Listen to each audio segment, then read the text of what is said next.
Exam pass करने के लिए सिर्फ पढ़ना ही काफ़ी नहीं होता है, रिवीजन सबसे इम्पॉर्टेंट होती है। सबसे ज़्यादा मेन फोकस हमारा होना चाहिए कि सिलेबस ख़त्म होने के साथ साथ रिवीजन करना।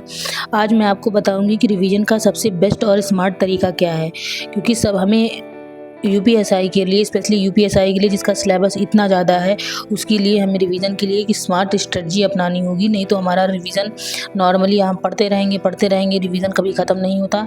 ना ही ऐसी चीज़ें जो हम एक बार स्टार्ट कर देते हैं और उसी में लगे रहते हैं, ख़त्म नहीं होती। इसलिए हमें एक स्मार्ट वे अपनाना पड़ेगा, जिससे टाइम भी बचेगा और हमें लॉन्ग टर्म तक चीज़ें याद भी रहेंगी। तो सबसे पहले अपने सिलेबस को छोटे छोटे पार्ट में डिवाइड कर लेना है। पूरा अपना सिलेबस एक जगह नोट कर लीजिए या आप डाउनलोड कर लीजिए, फिर उसको अलग अलग पार्ट में डिवाइड कर लीजिए। हर टॉपिक को एक लिस्ट में लिखो और उसके सामने लिखो कितना याद है और कब रिवाइज करना है। ऐसे आपने टॉपिक लिख लिया एक साइड पे, और एक साइड पे आप उसको लिख लीजिए कि कितना हमने याद कर लिया है और कितना बचा है जो रिवाइज करना है। उसके बाद आप कॉलम बना लीजिए टिक लगाने वाला। एक बार आपने रिवीजन किया तो एक बार टिक लगाइए, दूसरी बार रिवीजन किया तो दूसरा टिक लगाइए। अगर आप ऐसे करते हैं तो आप मल्टीपल रिवीजन कर पाएंगे और आप देख पाएंगे कि जैसे हमने एक चैप्टर अभी इसका रिवीजन नहीं किया है, इसका रिवीजन कर लिया है तो इसमें टिक लग गई है। तो ये सारी चीज़ें मैटर करती हैं। अगर आप इस तरह से बना के लिखेंगे, याद करेंगे, तब आपको लॉन्ग टर्म तक चीज़ें याद रहेंगी और ये भी ध्यान रहेगा कि हमने ये चैप्टर अभी नहीं किया है, ये बचा है और इसमें एक बार रिवीजन हो चुका है और इसको दोबारा रिवीजन की ज़रूरत है कि नहीं है। ये सारी चीज़ें आपका ये क्लियर हो जाता है। और अगर एक बार आप सारी प्लानिंग कर लेते हैं, आपके दिमाग में क्लियरिटी आ जाती है कि हाँ अब हमने सारी चीज़ें कर ली हैं, हमें केवल स्टार्ट करना है और फोकस के साथ चीज़ों को बाय वन करते रहना है। तो इससे क्या होगा, आपका स्ट्रेस भी कम होगा।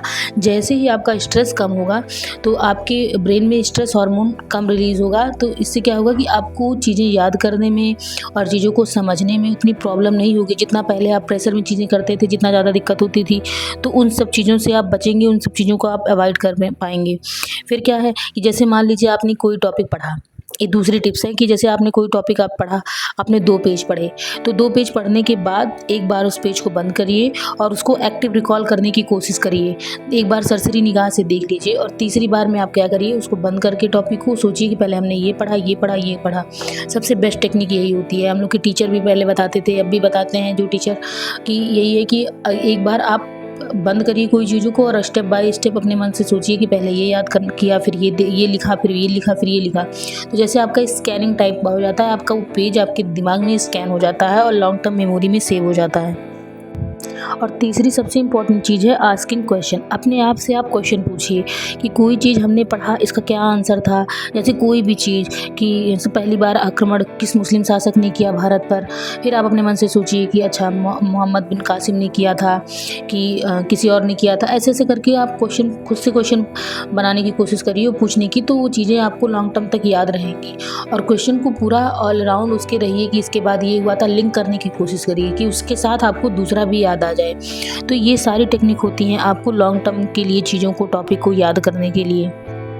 और इसके बाद दूसरा पॉइंट होता है कि सबसे इम्पोर्टेंट रिवीजन करने का, आप 25 मिनट वाली टेक्निक अपनाइए। 25 मिनट बढ़िया से रिवीजन करिए, फिर 5 मिनट का ब्रेक लीजिए, फिर उसके बाद फिर 25 मिनट का आप टाइमर लगाकर फिर शुरू करिए। तो ये आप लगातार ऐसे 4 टाइमर लगाकर सेट कर अगर करते हैं तो आपको बोरियत भी नहीं लगेगी, आप थकेंगे भी नहीं और देखेंगे कि आपका चीज़ें रिवीजन भी हो गई हैं, सिलेबस भी चीज़ें कंप्लीट हो गई हैं। तो ये एक बढ़िया टेक्निक है। और सबसे इम्पॉर्टेंट है कि खुद की नोट्स बनाओ।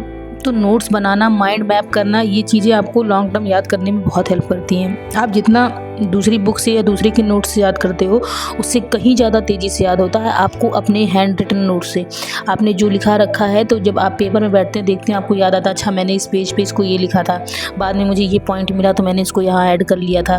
तो ये सबसे बेस्ट तरीका होता है कि खुद का नोट्स बनाइए और अब खुद के कीवर्ड्स लिखिए, डिज़ाइन बना दीजिए, कुछ एरो बना दीजिए, कुछ बहुत वो इंपॉर्टेंट है तो वहाँ पे स्टार मार्क कर दीजिए। तो ऐसे करके अगर आप खुद से करते हैं ना चीज़ें, तो आपको बहुत लंबे समय तक याद करने के लिए हेल्प करती हैं।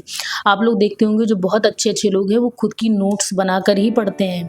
लिखी हुई चीज़ें, प्रिंट आउट चीज़ें, आजकल मार्केट में इतनी सारी चीज़ें मिलने लगी हैं कि लोग लिखना ही बंद कर दिए हैं और जितना लिखना बंद कर दिए हैं उतना उनका ब्रेन स्लो होता गया, उतना उनको रिकॉल करने में, चीज़ों को मेमोरी में स्टोर करने में प्रॉब्लम होती है कि वही बार बार प्रिंट आउट करवा के ला रहे हैं, उसी से देख ले रहे हैं। आपको लगभग 30-40% चीज़ें उससे याद होती है, लेकिन अगर आप खुद से लिख के पढ़ रहे हैं तो आपको लगभग 85% चीज़ें आपको याद रह जाती हैं बाद में। और लास्ट सबसे इम्पॉर्टेंट कि एक बार रिवीजन करके मत छोड़िए। हर एक दिन बाद जो टॉपिक आपने किया है, एक बार उसको 1 दिन बाद, फिर एक बार 3 दिन बाद और एक बार 7 दिन बाद अगर आपने कर लिया तो वो आपके ब्रेन में लॉन्ग टर्म मेमोरी में सेव हो जाना है। ये 100% श्योर टेक्निक है।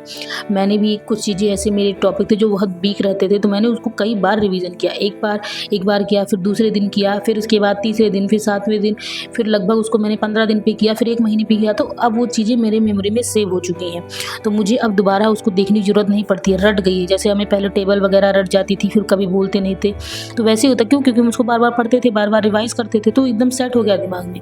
तो आपको भी यही तरीका अपनाना है बचपन वाले की तरीके कि हमको उसको एकदम 1 से 2 बार 3 बार एकदम पढ़ डालना है। तो ये था तरीका, आप लोग को स्ट्रेटजी स्मार्ट वे, जिनको अच्छा लगा हो वो लोग फॉलो कर सकते हैं। और अगर आपको वीडियो पसंद आती है तो लाइक शेयर सब्सक्राइब जरूर करें। मिलते हैं नेक्स्ट वीडियो में। Till then bye bye, take care. मन लगाकर पढ़ाई करिए और अच्छे से रिवीजन करिए।